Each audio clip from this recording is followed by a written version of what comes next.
on continue la lecture. On s'était arrêté à Hébreux 9. Donc là, on continue à Hébreux 9, 23. S'il était nécessaire de purifier de cette manière ce qui n'était que l'image des réalités célestes, il fallait que les réalités célestes elles-mêmes soient purifiées par des sacrifices meilleurs encore que ceux-là. En effet, Christ n'est pas entré dans un sanctuaire fait par la main de l'homme, dans une simple copie du véritable, mais il est entré dans le ciel même afin de se présenter maintenant pour nous devant Dieu. Et ce n'est pas pour s'offrir lui-même plusieurs fois qu'il y est entré, comme le grand prêtre qui entre chaque année dans le sanctuaire pour offrir un autre sang que le sien. Si tel avait été le cas, il aurait dû souffrir plusieurs fois depuis la création du monde. Mais maintenant, à la fin des temps, il s'est révélé une seule fois pour abolir le péché par son sacrifice. Il est réservé aux êtres humains de mourir une seule fois, après quoi vient le jugement. De même, Christ s'est offert une seule fois pour porter les péchés de beaucoup d'hommes, puis il apparaîtra une seconde fois, sans rapport avec le péché, à ceux qui l'attendent pour leur salut. Hébreux 10. La loi, en effet, possède une ombre des biens à venir et non l'exacte représentation de la réalité. Elle ne peut jamais, par l'offrande annuelle, et toujours répéter des mêmes sacrifices, conduire à la perfection ceux qui y participent. Sinon, n'aurait-on pas cessé de les offrir? Ceux qui rendent ce culte purifié une fois pour toutes n'auraient en effet plus du tout conscience de leurs péchés. Mais en réalité, le souvenir des péchés est rappelé chaque année par ces sacrifices, car il est impossible que le sang de taureau et de bouc enlève les péchés. C'est pourquoi, en entrant dans le monde, Christ dit: tu n'as voulu ni sacrifice, ni offrande, mais tu m'as formé un corps. Tu n'as accepté ni holocauste, ni sacrifice pour le péché. Alors j'ai dit, me voici, je viens. Dans le rouleau du livre, il est écrit à mon sujet pour faire, ô Dieu, ta volonté.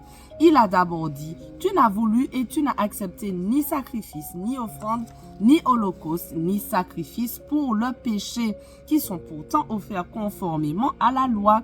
Et ensuite, il a déclaré, me voici, je viens, ô Dieu, pour faire ta volonté.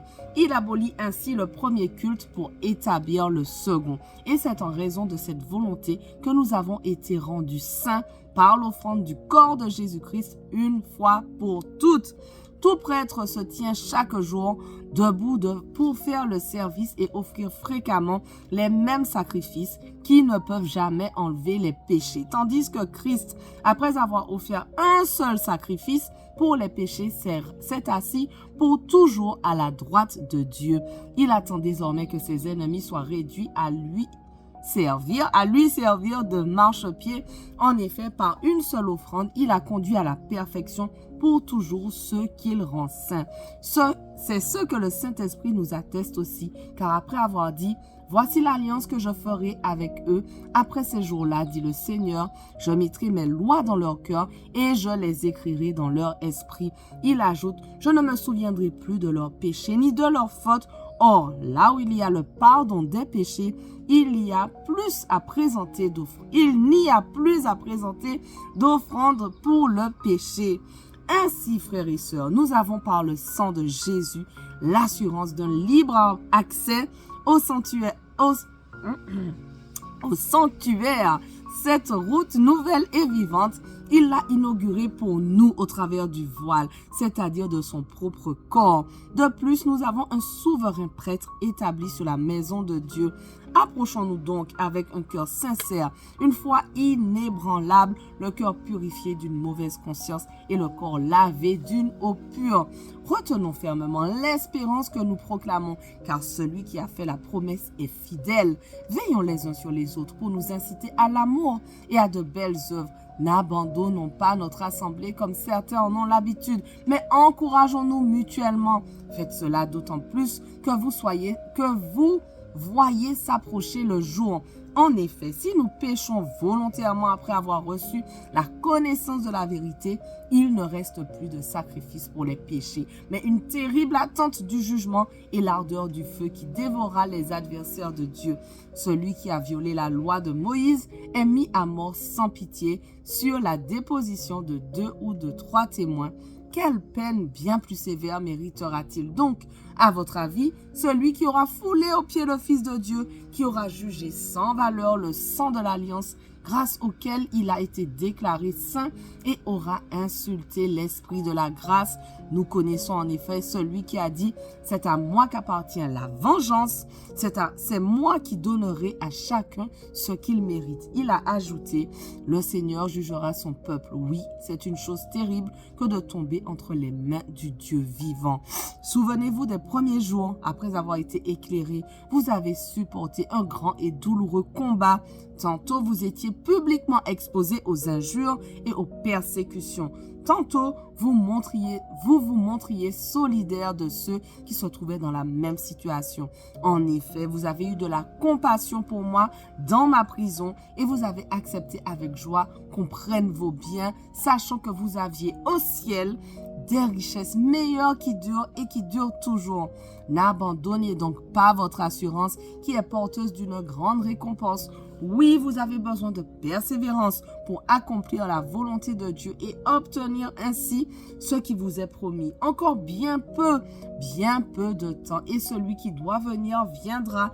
Il ne tardera pas, et le juste vivra par la foi. Mais s'il revient en arrière, je ne prends pas plaisir en lui.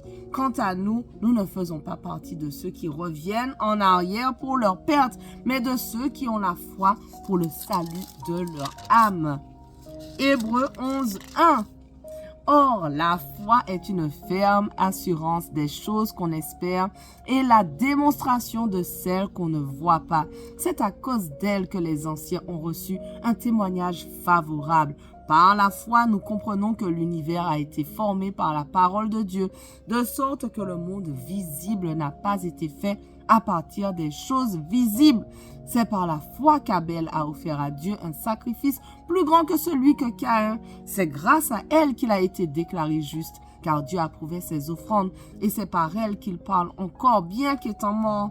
C'est à cause de sa foi qu'Enoch a été enlevé pour échapper à la mort, et on ne l'a plus retrouvé parce que Dieu l'avait enlevé.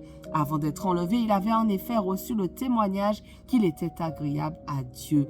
Or, sans la foi, il est impossible d'être agréable à Dieu, car il faut que celui qui s'approche de lui croit que Dieu existe et qu'il récompense ceux qui le cherchent. C'est par la foi que Noé, averti des événements que l'on ne voyait pas encore et rempli d'une crainte respectueuse, a construit une arche pour sauver sa famille. C'est par elle qu'il a condamné le monde et est devenu héritier de la justice qui s'obtient par la foi. C'est par la foi qu'Abraham a obéi lorsque Dieu l'a appelé et qu'il est parti pour le pays qu'il devait recevoir en héritage. Et il est parti sans savoir où il allait. C'est par la foi qu'il est venu s'installer dans le pays promis comme dans un pays étranger. Il y a habité sous des tentes ainsi qu'Isaac et Jacob, les co-héritiers de la même promesse, car il attendait la cité qui a de solides fondations, celle dont Dieu est l'architecte et le constructeur. C'est aussi par la foi que Sarah elle-même a été rendue capable d'avoir une descendance. Malgré son âge avancé, elle a donné naissance à un enfant parce qu'elle a cru à la fidélité de celui qui avait fait la promesse. C'est pourquoi d'un seul homme, pourtant déjà marqué par la mort, est née une descendance aussi nombreuse que les étoiles du ciel, pareille au sable qui est au bord de la mer et qu'on ne peut compter. C'est dans la foi qu'ils sont tous morts sans avoir reçu les biens promis, mais ils les ont vus et salués de loin et ils ont reconnu qu'ils étaient étrangers et voyageurs sur la terre.